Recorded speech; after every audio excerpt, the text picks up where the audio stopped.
நீ வாழ்க நீ வாழ்க இந்த பரிசுத்த நாமத்துக்கு சதா காரணம் கனம் மகிமை புகழ் சோதனையாக மக்கள் ரசிக்கப்படட்டும், மக்கள் மாற்றப்பட்டோம், ஒரு பெரிய இருப்பு உண்டாகட்டும், அருள் உண்டாகட்டும். ஒவ்வொரு பிள்ளைகளுக்கும் ஆசீர்வாதமாக இருந்து பாருங்க ஆண்டு கிருபை செய்யும். இயேசு நாமத்தில் ஜெபித்து இந்த கருங்கள் கொடுக்கிறேன். நீர் பயன்படுத்தும் இயேசு நாமத்தினாலே ஆமென். வருகை தந்திருக்கிற சகோதர சகோதரிகள், சிறு குழந்தைகள் யாவரையும் நேற்று இயேசுவே நாமத்திலே நாங்கள் வாழ்த்துகிறோம். இந்த மாதிரி இடங்கள், இந்த புதிய ஆலயம், இந்த புதிய ஜனங்களை நான் காணும் போது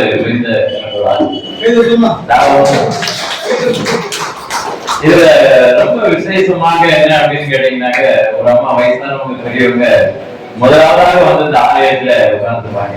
அவங்க பார்க்கும்போது எனக்கு எப்பவுமே அந்த அண்ணாளுடைய ஞாபகம், ஆலயத்துல காத்திருந்த அண்ணாள் 80 வயசு. அந்த அண்ணாள் வந்து உட்கார்ந்து ஜெபம் பண்ணிக்கிட்டே இருப்பாங்க, இயேசுவை குறித்து சொல்லிக்கொண்டே இருப்பாங்க. அந்த நாட்களில் இயேசு பிறந்த போது இருந்த பெண் தீர்க்கதரிசி அவங்க.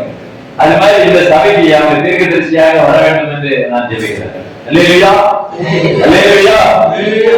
நிறைய வசனங்களை கேட்டீங்க, நிறைய வார்த்தைகளை கேட்டீங்க. நான் ஒன்னும் சொல்ல போறது கிடையாது. புதிதாக ஒரு காரியத்தை நான் சொல்ல விரும்பவில்லை, இருந்தாலும் கூட சொல்லுகிறேன். தேவனுடைய நாமத்துக்கு மேம்படாக இயேசு கிறிஸ்துவுக்கு மறுபெயர் என்ன அப்படின்னா வெளிச்சம், ஒளி என்று வேதத்திலே நாம் பார்க்கிறோம். அப்போ இந்த காலகட்டங்களில எங்க பார்த்தாலும் கிறிஸ்துமஸ் நடத்துறாங்க, கொண்டாடுறாங்க. வீடுகள்ல என்ன பண்ணுவாங்க, நட்சத்திரத்தை கட்டி தந்து விட்டுருப்பாங்க. பார்த்திருக்கீங்களா? நட்சத்திரம் பெருசு பெருசா தந்து விட்டுருப்பாங்க. நிறைய நட்சத்திரங்களை நாம் பார்க்கலாம், நிறைய இடங்களே நாம் பார்க்கலாம். அது பார்ப்பதற்கு அழகாக இருக்கு. ஆனா ஆண்டவர் பார்க்கக்கூடிய நட்சத்திரம் எங்க இருக்கு தெரியுமா? ஆண்டவருடைய நட்சத்திரங்களாக இருக்க வேண்டியவர்கள் யார் தெரியுமா? நீங்க தான் அந்த நட்சத்திரம். அல்லேலூயா. வேதாகமம் சொல்கிறது, தானியேலுடைய புத்தகத்துல 12வது அத்தியாயத்திலே 3வது வசனத்தை நான் வாசிக்கிறேன். ஞானவான்கள் ஆகாயத்தின் ஒளியை போல அநேகரை நீதிக்கு உட்படுத்துகிறவர்கள், அதாவது இயேசுவை அறிவித்து இந்த உலகத்திற்கு நீங்கள் வெளிச்சமாக இருக்கிற நீங்கள் நட்சத்திரங்களை போல எதிர்த்தும் உங்களுடைய சதா காலங்களில் பிரகாசிக்கிறவர்களாக இருக்கிறீர்கள். இன்றைய காலகட்டத்தில் வேதம் சொல்கிறது, நீங்கள் அந்த நட்சத்திரங்கள் என்று ஜுவாலிக்கிற நட்சத்திரங்களாக ஆண்டவர் உங்களை உருவாக்கி கொண்டிருக்கிறார். ஏற்றுவான ஒளியா இருக்கிறது போல, வெளிச்சமாக இருக்கிறது போல அந்த வெளிச்சம் உங்களுக்குள்ளே வருகிறது. நீங்கள் நட்சத்திரமாக மாறுகிறீர்கள், இயேசுவை அறிவிக்கிறீர்கள். அல்லேலூயா. எங்க குடும்பம் வந்து சித்தருடைய குடும்பம், நல்லா தெரிந்து கொள்ளுங்க. அருமையான சித்தர் தெரியாம தமிழ்நாட்டில் இறங்குறீங்க. சித்தருடைய குடும்பத்திலிருந்து நான் ஊழியக்காரனா வந்திருக்கிறேன். எனக்கு பெரிய ஆச்சரியம் என்னன்னா, எல்லாரும் சொல்லுவாங்க, என்னையா உங்க குடும்பமே சித்தர் குடும்பம், எப்படியா வந்துட்டீங்க அப்படின்னு சொல்லுவாங்க. எங்க முன்னோர்கள் பேசுகிற காலத்துல எங்க அப்பா சொல்லுவாரு, என்ன சொல்லுவாரு அப்படின்னா, நட்டகல்லு பேசுமா, சுட்டகல்லு பேசுமா, நானா உனக்குள்ள அவர் இருக்கிறாரு. நீதானே கர்த்தர் சொல்லுகிறாரு. என்ன சொல்கிறாருன்னா, கடவுள் என்கிற ஒரு வார்த்தை கடந்து வந்து உங்களுக்குள்ளே உள்ளிருப்பவர், அதுதான் கடவுள் என்கிற தமிழ் வார்த்தை. ஒரு அருமையான ஒரு வார்த்தையை நாங்களே கடவுள் என்று தமிழிலே சொல்லி இருக்கிறார்கள். கடந்து நமக்குள்ளே ஆலயம் என்றால் நமக்குள்ளே வைத்துக் கொண்டிருக்கிறார், நமக்குள்ளே வாழ்ந்து கொண்டிருக்கிறார், நமக்கு ஜீவனை கொடுத்து கொண்டிருக்கிறார், நம்ம உயிர் வாழ வைத்துக் கொண்டிருக்கிறார், பேச வைக்கிறார், நடக்க வைக்கிறாரு. நம்ம சுவாசம் இருக்கிறது. சிறு குழந்தைகள் யாவரையும் இந்த நாட்களை ஆண்டவர் ஆசீர்வதிப்பாராக. எப்படி அப்படின்னு கேட்டீங்கன்னா, இப்படிப்பட்ட ஒரு திருவாசகரை வார்த்தைகளை சித்தர்களுடைய குடும்பங்களிலே அந்த காலத்துல தமிழ் சித்தர்கள்லாம் இறைவன் எப்படி இருக்கிறார் என்று பார்த்தா அவர் எங்கும் வியாபித்திருக்கிறார். அதான் இயேசு சொல்லுகிறார், ஆண்டவர் ஆவியுடைய வார்த்தையை சொல்லுகிறது, அவர் ஆவியாக இருக்கிறார், ஆவியோடு உண்மையோடு தொழுது கொள்ளுங்கள் என்று சொல்லி. அப்போ உள்ளத்துல தெலுங்கு ஒரு பழமொழி சொல்லுவாங்க, ஆத்ம சுத்தி வேதண்டா ஆராதனை எண்ணிக்கை. அப்போ இருதயம் சுத்தம் இல்லை என்றால் தேவனை தரிசிக்க முடியாது, தொழுது கொள்ள முடியாது என்று திருவார்த்தைகளை நாம் பார்க்கிறோம். ஆண்டுடைய வார்த்தை உலகத்துள்ள சித்தர்கள் அந்த வார்த்தை தான் சொல்கிறார்கள். இன்னைக்கு தமிழகத்தில் வாழ்ந்த அநேக சித்தர்கள் சொல்வார்கள், இயேசுவும் சித்தர்கள் பெரிய சித்தர்கள் சொல்வார்கள். இயேசு என்கிற ஒரு நபர், இயேசு என்கிற ஒரு மனிதர் இந்த பூமியிலே அவதரிக்கிறதற்கு ஒரு காரியம் என்ன? ஏன் அவர் அவதரிக்க வேண்டும்? உலகத்தில் நான் தானே தெரிந்து கொண்டு நீங்கள் அறிந்து கொள்ள வேண்டிய மிக முக்கியமான ஒரு வார்த்தைகளை உங்கள் மத்தியில் நான் பகிர்ந்து கொள்ள வருகிறேன். புதிதாய் வந்திருக்கின்ற விருந்தினர்களை நாங்கள் வாழ்த்தி வரவேற்கிறோம். ஆண்டவராய் இயேசு உங்களை ஆசீர்வதிப்பாராக. அருமையாக இந்த வார்த்தைகளை நீங்கள் கேட்கிற தேவனுடைய பிள்ளைகளே, வேதம் சொல்லுகிறது ஒரு கன்னிகை கற்பவதியாகி ஒரு குழந்தையை பெறுவார், அவர்கள் இம்மானுவேல் என்று பெறுவார். இயேசு நம்மோடு இருக்கிறார். ஒரு வார்த்தை நீங்க உலகம் வளர்க்கப்பட்டது கிபி கிமு என்றுதான் வளர்க்கப்பட்டிருக்குது. ஏன் அப்படின்னு கேட்டா அவருக்கு தான் அந்த உலகத்துல ஆதாரம் இருக்கிறது, வரலாறு இருக்கிறது, அதைத்தான் அந்த உலகமே ஏற்றுக்கொண்டு இருக்கிறது என்பதை நாம் பார்க்கிறோம். இயேசு பிறப்பதற்கு 800 ஆண்டுகளுக்கு முன்பதாக ஒரு கன்னிகை கர்ப்பவதியாகி ஒரு குமாரனை பெறுவார் என்று சொல்லி 2800 ஆண்டுகளுக்கு முன்பதாக எழுதப்பட்டிருக்கிறது. இன்னொரு வார்த்தை சொல்லப்பட்டிருக்கிறது, அந்த ராஜா மண்டலத்திலே சாஸ்திரிகள் வருகிறார்கள். கிழக்கு தேசத்திலிருந்து வந்த சாஸ்திரிகள். கிழக்கு தேசம்னா இந்தியா கிழக்கு தேசம், இலங்கை கிழக்கு தேசம், சைனா கிழக்கு தேசம், ஜப்பான் கிழக்கு தேசம், இப்படியாக கிழக்கு தேசத்திலிருந்து சாஸ்திரிகள் வந்தார்கள். வந்து ஆண்டவருக்கு கணத்தை செலுத்தும்படியாக முதலாவது பொன்னை கொடுத்தார்கள். பொன் என்பது கணத்திற்குரியது, அது இறைவனுக்கு செலுத்துகிறது, ராஜாவுக்கு செலுத்துகிறது என்பதாக பொன்னை கொடுத்தார்கள். தூப வர்க்கத்தை கொடுக்கிறார்கள். ராஜாவுக்கு என்ன தூபம் காட்டுவது, கற்படுத்துற மைமைப்படுத்துற இடத்துல தூபம் காட்டுவாங்க, கோயில்களை தூபம் காட்டுவாங்க, பார்த்திருப்பீங்க. அது மாதிரி வெள்ளை கோலம் என்பது ஒரு மனுஷனுடைய அடக்க ஆராதனைக்கு செலுத்துகிற ஒரு காரியம். இயேசு இந்த பூமியிலே மனிதனாக பிறந்து அவர் மறித்து ஜனங்களுடைய பாவங்களை நீக்குவார் என்று சொல்லப்பட்டிருக்கிற வேதத்தின்படியாக கிழக்கு தேசத்திலிருந்து வந்த ஞானிகள் இந்த காரியத்தை உலகத்திற்கு சொல்லிக் கொடுத்தார்கள். நம்மளோட ஆட்கள் இல்ல, கிழக்கு தேசத்திலிருந்து நம்ம தேசத்திலிருந்து போல ஞானிகள் சாஸ்திரிகள் போய் சொன்னாங்க. நல்லா தெரிந்து கொள்ளுங்க ஒரு விஷயத்தை நாம் உலகை நாம் நாட்களை பார்க்க வேண்டும். கர்த்தருடைய பிரியமானவர்களே, ஆண்டவருடைய தீர்க்கதரிசனத்தின்படியாக இயேசு பூமியில பிறக்கிறார். இயேசு பூமியில பிறக்கும் போது அவர் அவதரிக்கிறார். அதை குறித்து இந்திய தேசத்திலே 15வது ஆண்டு மற்ற மிஷனரிமார்கள் என்ன பண்ணாங்க அப்படின்னா வேதத்தை நன்றாக படித்தார்கள். இந்த வேதத்தை பைபிள் அவங்களுக்கு ஏற்கனவே தெரியும். இந்திய தேசத்துல வந்து தமிழ்ல எழுதப்பட்டிருக்கிற வேதங்களை நன்றாக பார்த்தார்கள். மனித பார்க்கும்போது அது ஒரு எழுத்தை பார்த்தார்கள். பிரஜாபதி படைப்பாளி அவருக்கு பூமியில வந்து மரணம் செய்ய வேண்டும் என்று எழுதியிருக்கிறதை கண்டுபிடித்து இந்த காரியத்தின் ரகசியம் என்ன என்று சொல்லி கேட்டார்கள்.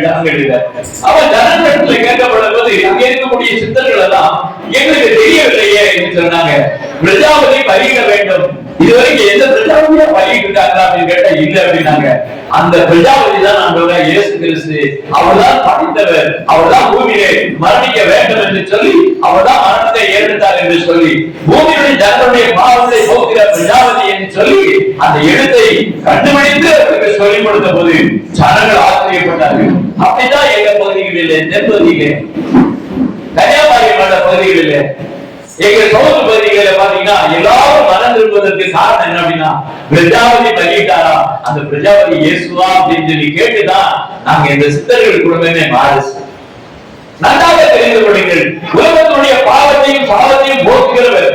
அப்போ பிரஜாபதி என்றால் ஒரு ரத்தத்தை சிந்துகிற ஒரு மனிதர், ஒரு உயிர் பலி செலுத்துகிற மனிதர். அப்போ மீட்பதற்கு மனிதர்களுக்கு ஒரு பொருள் அவசியம். ஒரு பொருளை மீட்க வேண்டுமானால் போக்குல போனீங்கன்னா ஒரு ஆளை வந்து பணியத்தில் இருக்கிறவங்க இருக்கணும் அப்படின்னா சொத்து பத்தெல்லாம் கொண்டு வைப்பாங்க, வீட்டை நீர் வச்சுட்டு வைப்பாங்க, இல்லைன்னா ரொம்ப பணத்தை கட்டுவாங்க. அப்போ மீட்பதற்கு பணம் தேவை, ஒரு பொருள் தேவை.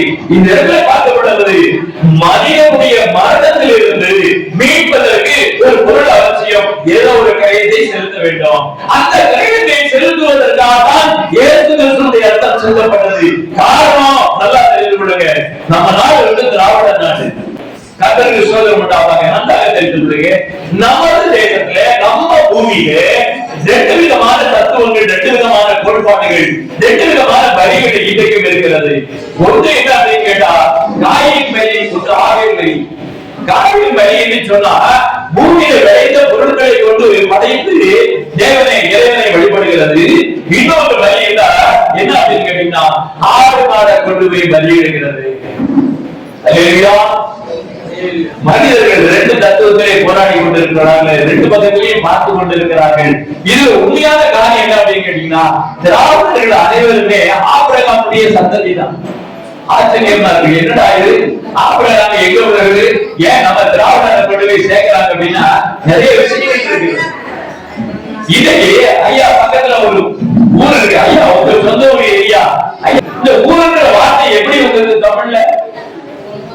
அதாவது ஊற்றை தோண்டி அந்த தண்ணீரை குடிந்து வாழ்கிற ஜனங்கள், அந்த ஊற்றை தோண்டி எடுக்கிறபடினாலே அதுக்கு பேர் ஊர் என்று வந்தது. இது ஆபிரகாமுடைய காலத்திலே ஊர் என்கிற பெயர்கள் வந்தது. இன்னைக்கு பாத்தீங்கன்னா இந்திய தேசத்திலே, தமிழகத்திலே, கர்நாடகத்திலே, ஆந்திராவிலே நீ ஊர் எங்கட வந்து கேக்குறாங்களா இல்லையா? நீங்க ஊர் எங்கே? ஐயா உங்க ஊர் எங்க? அவங்க ஊர் என்கிற வார்த்தை என்பதை பார்க்கப்படும் போது அது இங்க உள்ள வார்த்தை அல்ல. ஆபிரகாமுடைய காலத்திலே இருந்த வார்த்தை. ஊற்றை தோண்டி வாழ்க்கை நடத்துகிற அங்கே நீரூற்றுகளை உருவாக்கி அதே அவர்கள் என் வாழ்க்கையும் அவருடைய செழிப்பு வாழ்வாதாரம் எல்லா ஊர்லயும் கிடக்குதா இல்லையா? அப்போ யார் அப்படின்னு கேட்டா இவங்க. இதுல இன்னொரு விஷயம் நல்லா தெரிந்து கொள்ள வேண்டும். செங்கல் சொல்லுகிற காரியம் வந்து நம்ம தமிழ்நாட்டுல ஒரு செங்கலை சொல்லுகிற ஒரு காரியம். இந்த செங்கல் சொல்லுகிற ஒரு காரியம் இது எங்க அப்படின்னா சுமேரியருடைய நாகரிகத்தில இருந்தது. அந்த சுமேரிய நாகரிகத்திலே அந்த செங்கல் சொல்லுகிற காரியம் இங்கே இருந்தது. சுமேரிய நாகரிகம் திராவிட நாகரிகம் ஒன்றாகத்தான் இருக்கிறது என்பதை நாம் பார்க்கிறோம். தாயில் அடக்கமடைகிற காரியம் அப்படிதான் இருந்தது. இப்ப நிறைய காரியங்களை நீங்கள் பார்க்கப்படும் போது நாம் எங்கே இருந்து வந்தவர்கள் என்று பார்க்கப்படுவது ஆபிரகாமுடைய வம்சாவளிகள். புரியுதுங்களா உங்களுக்கு?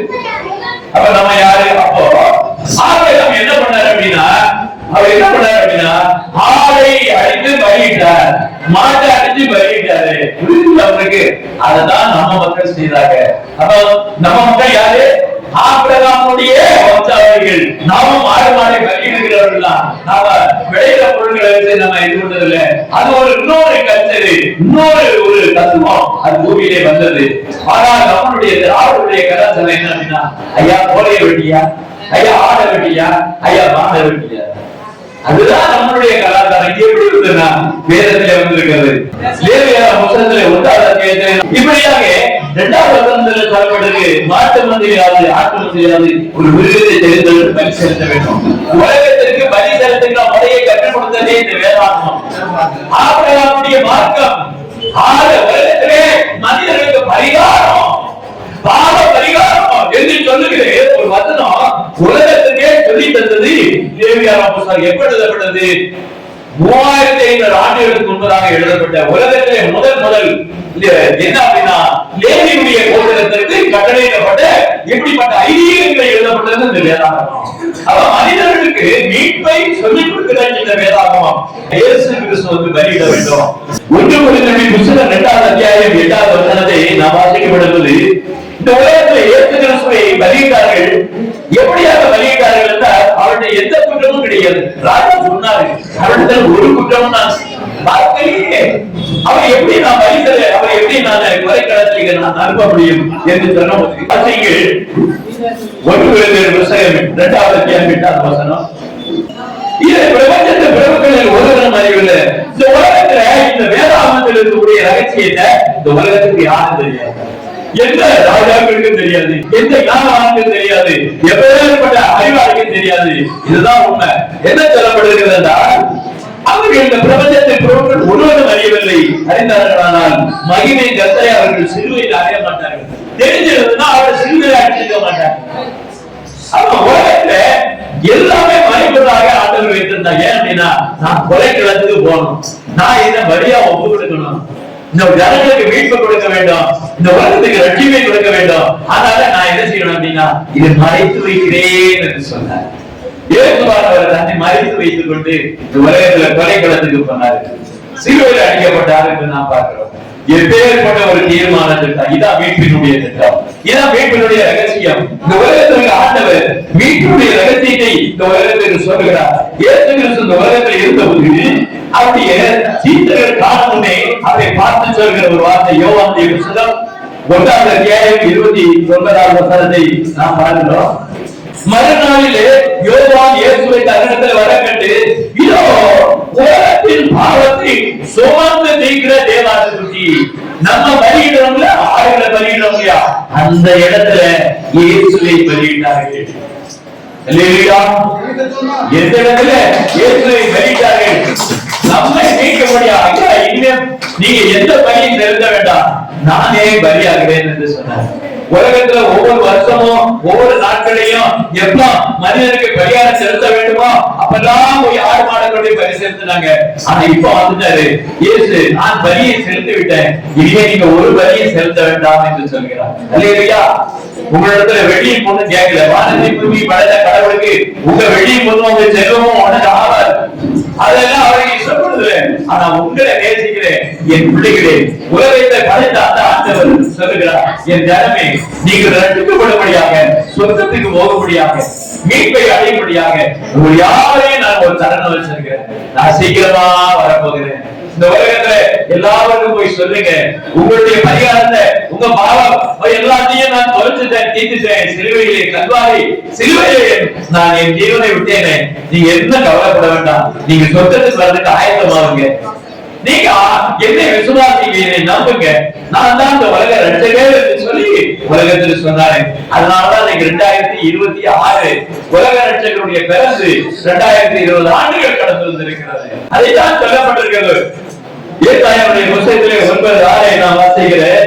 ஏசாயா 9:6, நமக்கு ஒரு பாலகன் பிறந்தார், நமக்கு ஒரு குமாரன் கொடுக்கப்பட்டார், கர்த்த தத்துவம் அந்த கோடியில் இருக்கிறோம், அவர் நாமம் அதிசயமானவர், ஆலோசனை கர்த்தர், வல்லமையுள்ள தேவன், நித்திய பிதா, சமானமானவர். இயேசு கிறிஸ்து பிறகு 800 ஆண்டுகளுக்கு முன்னாடி எழுதப்பட்டது. இவர்தான் அவரு. அப்படிப்பட்ட ஆண்டவர், ஆலோசனை கர்த்தர், உங்களை விடுவிக்கும்படியாக, உங்களை ரட்சிக்கப்படுங்க, உங்களுக்கு சிறந்த ஆலோசனையை கொடுக்கிறவர் அவர்தான். இந்த உலகத்திலே பாருங்கள், வல்லமையுள்ள தேவன், நித்திய பிதா, அவர்தான் அந்த சதாகாலம் நேற்று மீண்டும் என்று மாறாத அந்த ஆண்டவர், நானே நித்திய பிதா என்று சொல்லி இருக்கிறார். சமாதான பிறகு வாழ்க்கையிலே சமாதானத்தை கொடுக்கும். உலகம் முழுவதும் ஒரு ராக்கியம், திடீர்னு ராக்கியம் உலகம் முழுவதும் தோன்றதற்கு காரணம் என்ன தெரியுமா? குடும்பம் இருந்தது, அது சந்திக்கப்பட்டுச்சு. உலகம் முழுவதும் இப்ப நம்ம கவர்மெண்ட் ஆஃப் இந்தியா, இதுக்கு முன்னாடி பிரிட்டிஷ் கவர்மெண்ட் ஆஃப் இந்தியா. இந்த பிரிட்டிஷ் கவர்மெண்ட் ஆஃப் இந்தியா உலகத்துல இயேசு கிறிஸ்துவின் நற்செய்தியை பரப்புவதற்காக மிஷனரிகளை கொண்டு வந்து விட்டாங்க. அப்ப எல்லாம் நோய்வாய்ப்பட்டு இருந்தாங்க, கல்வி அறிவே கிடையாது. இந்த பிள்ளைகள் போட்டு ட்ரெஸ் எல்லாம் பார்த்தா பரிதாபமா இருந்தது. அவன் பார்த்தா என்ன அப்படின்னாங்க, எல்லாருக்கும் கல்வியை கொடுங்க, எல்லாரையும் படிக்க வைங்க, எல்லாரும் பேண்ட் ஷர்ட் அழகாக அவங்க அழகான பிள்ளைகளாக மாத்துங்க, கல்வி என்கிற செல்வத்தை கொடுங்க, அவர்களுக்கு ஞானம் உள்ளவராய் அவர்கள் இருக்கட்டும், அந்த ஞானத்தினாலே இந்த உலகம் முழுவதும் அவங்க ஜொலிக்கட்டும், அவங்க பிரகாசிக்க வேண்டும் என்று சொல்லி இலவசமாக கல்விகளை கொடுத்து எல்லாரையும் இன்னைக்கு கற்க வைத்து இந்த தேசத்திலே மூட நம்பிக்கையை ஒழித்து கர்த்தர் இந்த நாட்கள் எல்லாரையும் என்ன பண்ணாரு, கல்வியை கொடுத்தார், ஞானத்தை கொடுத்தார். இதெல்லாம் யார் மூலமா இருந்ததுன்னா கவர்மெண்ட் ஆஃப் பிரிட்டிஷ். இங்கிலீஷ் இருந்தாதான் பயணிக்க முடியும். இன்னைக்கு உங்களை பயணிக்க வச்சு உங்களை அதிகாரி அந்த மிஷனரிகள் இலவசமா கல்வியை கொடுத்தாங்க. ஐடாமையார் சிஎம்சி வெள்ளூர், அந்த சிஎம்சி வெள்ளூர்ல இல்ல அப்படின்னா அந்த ஊரே கிடையாது. அந்த ஊர்ல ஒரு நாளைக்கு அதாவது ஓபிடி கிட்ட 12,000 பேஷண்ட் உள்ள வராங்க. எத்தனையோ பேருக்கு டெய்லி ஆபரேஷன் ஆகுது. ஆபரேஷன் பண்ணி வெளியில வரும்போது சொல்றாங்க, ஐயா நாங்க ஜெபம் பண்ணிக்கிட்டோம், நாங்க வங்காளத்துல இருந்து வந்திருக்கிறோம், நாங்க பீகார்ல பஞ்சாப்ல இருந்து வந்திருக்கிறோம், ஆனா உள்ள போகும்போது எங்களுக்கு அங்க யாரோ ஒருத்தர் கண்ணுக்கு தெரிஞ்சது, அந்த ஆபரேஷன் முடிச்சோட அவர் மறைஞ்சிடுறாரு. அதுக்கப்புறம் பார்த்தா நாங்க எல்லாம் சுத்தமடைஞ்சிருவோம், எதுவுமே தெரியலையா, இன்னைக்கு எங்க அந்த அற்புதம் நடக்கு. அப்ப தேவன் என்ன பண்ணுகிறாரு, அவர் தேவனுடைய பிள்ளைகள் எங்க இருக்கிறார்கள், ஜெப தூமம் எங்க இருக்கிறதோ அங்கே ஆசீர்வாதி கொண்டு இருக்கிறார். உங்க மத்தியில அவர் காணப்படுகிறார், உங்க மத்தியில இடைப்படுகிறார். அப்படிப்பட்ட ஒரு பெரிய ஒரு ஊழியத்தை அவர்கள் சாதித்தார்கள். இன்றைக்கும் அவர்கள் செய்து கொண்டிருக்காங்க. இந்திய தேசத்துல அவர்கள் எல்லாம் போயிட்டாங்க, அவர்கள் எல்லாம் மறைந்து போய்விட்டார்கள். பல நூற்றாண்டுகள் நம்ம இந்த நாட்களிலே தேவனுடைய திட்டத்திற்கு கொண்டு வருவதற்காக அவர்களுக்கு செய்த ஊழியம்.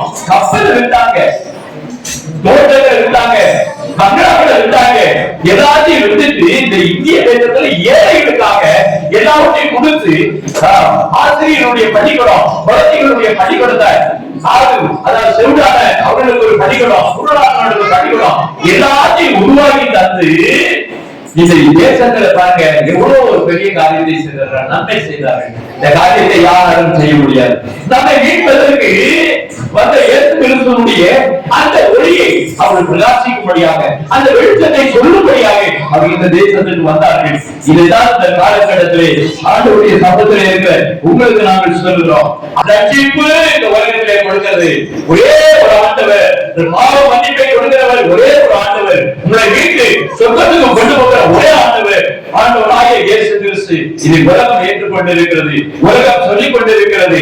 யாரும் உங்களுக்கு உங்க கையில் இருந்தவர் எதுவுமே கேட்கல, நீங்க ரட்சிக்கப்பட வேண்டும் என்று சொல்வதற்காக உலகமானது பாவ இருளிலே இருக்கிறது. பாவ இருளிலே இருக்கிறது. பாவ இருள என்ன அப்படின்னா, அது என்ன அப்படின்னா கொடுமையான பாவங்களே, கொடுமையான துணிகரமான பாவங்களே, மோசமான காரியங்களை செய்து கொண்டு வருகிற உலகத்திலே நீங்கள் இந்த நாட்டில் நிறைய பேர் பாதிக்கப்பட்டிருப்பாங்க. பவுலாக இருக்கிறவன் சொல்லுகிறான், அப்போஸ்தலருடைய புத்தகம் 4வது அத்தியாயம் 12வது வசனத்தை நாம் வாசிக்கிறோம்.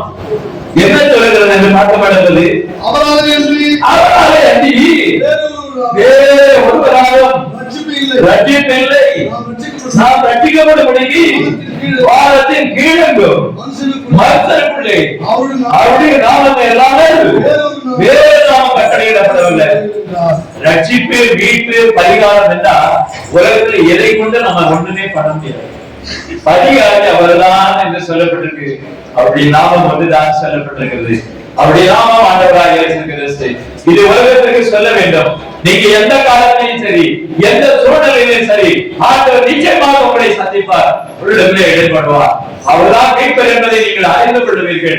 ஆண்டவர் சொல்கிறார், முழங்கால் யாவும் எனக்கு முன்பதாக முடங்கும் என்று சொல்லி இருக்கிறார். உலகத்துல நான் மாட்டேன், நான் ஏற்றுக்கொள்ள மாட்டேன், அவர் வேண்டாம் அப்படின்னு சொன்னாலும், ஆனா திடீர்னு ஒரு ரூபம் வரும், பேரழிவு வரும்.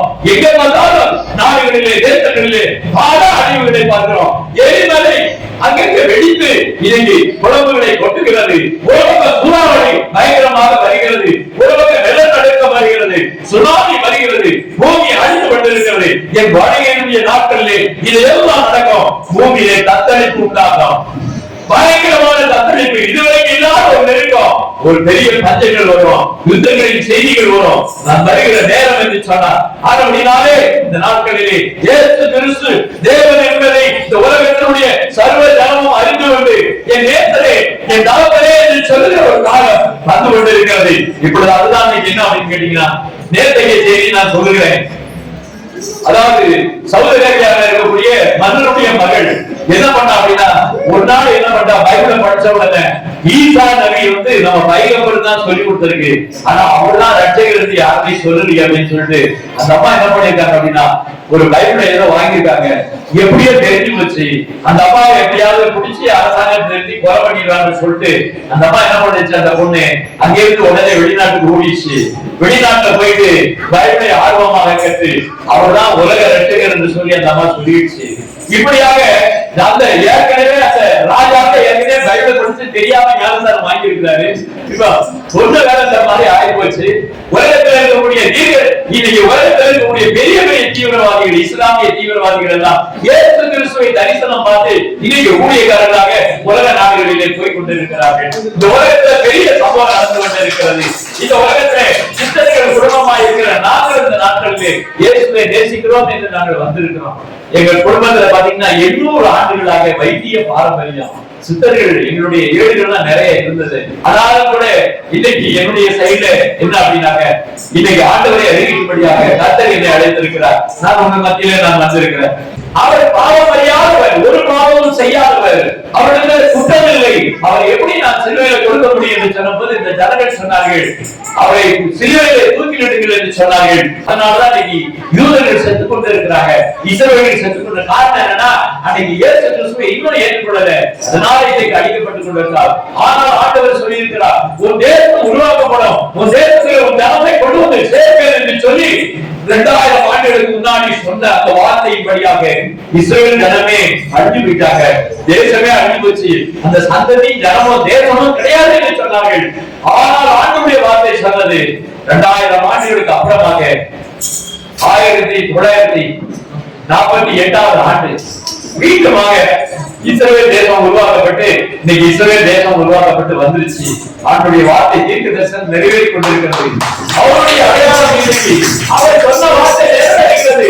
அவர் சொல்லி இருக்கிறாரு, நான் சொல்லியும் செய்யாமல் இருக்கிறோம். நான் அந்தரங்கத்திலே சொல்லி, நான் ஆதி காலத்திலிருந்து பூர்வங்களை நடந்தவைகளை சொல்லுகிறேன், இக்காலத்திலே நடக்க போகிறதை சொல்லுகிறேன். நானே தேவன் என்று அறியுங்கள் என்று கர்த்தர் சொல்கிறார். விருதாவாக என்னை தேட வேண்டாம், விருதாவாக என்னை ஏற்றுக்கொள்ள வேண்டாம். நானே தேவன் என்பதற்கு தீர்க்க தரிசனத்தை சொல்லுங்கள் என்று ஆண்டவர் சொல்லியிருக்கிறார். அதனாலதான் இன்னைக்கு நிறைய பேர் இன்னைக்கு பாருங்க, இஸ்ரேல் தேசம் நல்லா தெரிஞ்சுடுங்க. யாக்கோபுடைய இக்கட்டு காலம் 7 வருஷம் யுத்தம் நடக்கும். முதல்ல 12 யுத்தம் இஸ்ரேல் சந்திக்க வேண்டிய யுத்தம் 12. 11 யுத்தம் முடிஞ்சிருச்சு, இது 12வது யுத்தம். இங்கதான் உலக வரை வரும். உலக தொடக்கத்து காலங்களிலே எழுதப்பட்டிருக்கிற உலக யுத்தம் அவர் மூலமாக தான் நடக்கும். ஈரான் போர்ல வந்தாச்சு. எல்லா வேதத்திலே சொல்லப்பட்டிருக்கிற தீர்க்க தரிசனங்கள் உலகத்திலே ஒட்டு பார்த்து கொண்டிருக்கிறது, நெருங்கிக் கொண்டிருக்கிறது. உலகத்திலே அடப்படுகிற ஒரு பயங்கர சம்பவம் வேறு ஆயுதங்களை உருவாக்கி வைத்துக் கொண்டிருக்கிறேன். வல்லரசு நாடுடைய ஒரு பயங்கரங்கள் இதை எழுதிக் கொண்டிருக்கிறது. உக்ரைன் அழித்துக் கொண்டிருக்கிறது. உக்ரைனிலிருந்து கனடா தேசத்திற்கும் அமெரிக்கா தேசத்திற்கும் உணவு போய் கொண்டிருந்தது. அப்படின்னாலே ரஷ்யா அதை அழித்துக் கொண்டிருக்கிறது. இந்த நாட்களை பார்க்கப்படுவது தேசத்திலே பஞ்சங்கள் உண்டாகும், கொடிய நோய்கள் வரும், பயங்கரமான சம்பவங்கள் நடக்கும். அந்த நேரத்தில் இயேசுவை அல்லாமல் வேறு நாமும் கட்டளையிடப்படவில்லை.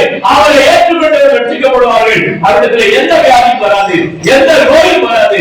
அவர்கள் கை நீட்டி அவர்கள் சுகம் உண்டாவதாக இருந்தால் சுகம் உண்டாகும். அப்படியாக கர்த்தர் இந்த கடைசி காலத்தில் அப்படி மரணத்தை தேவன் ராஜாதி ராஜா கர்த்தாதி கர்த்தர் தேவாதி தேவன் என்கிற காரியத்தை உலகத்திற்கு சொல்லுகிறார். அவர் சொல்லுகிறார், பயப்படாதே என்று சொல்லுகிறார்.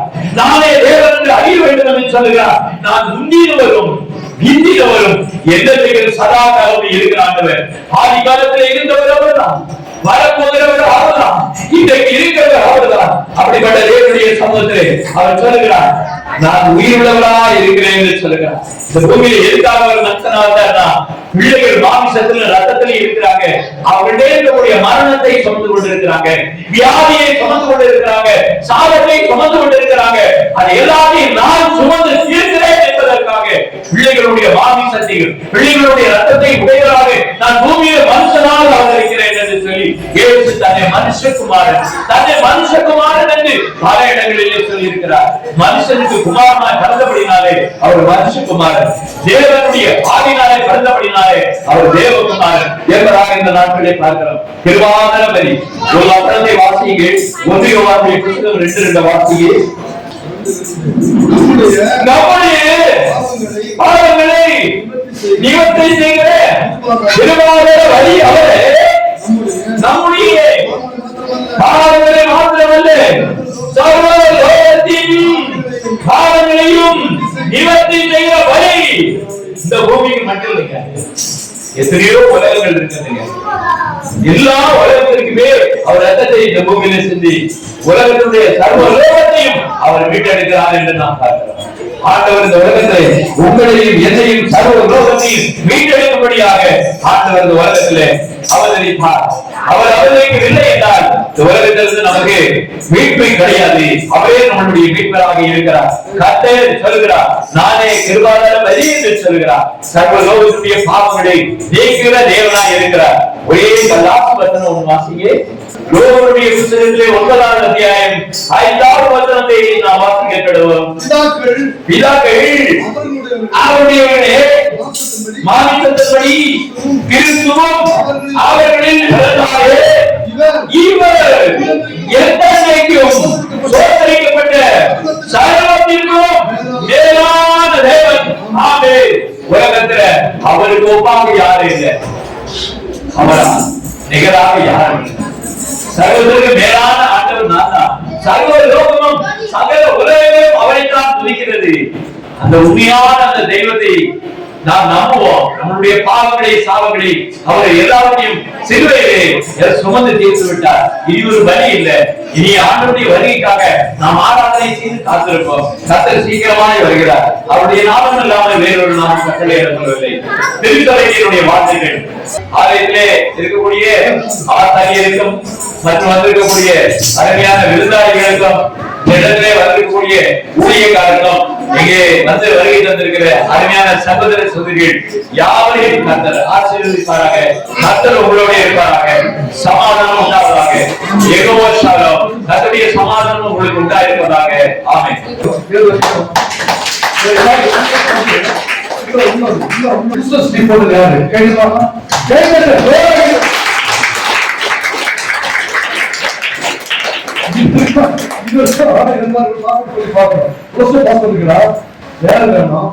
சத்தியம் சொல்லுகிறாரு அவ்வளவு முடியும் கேட்டு பாக்கலாம்.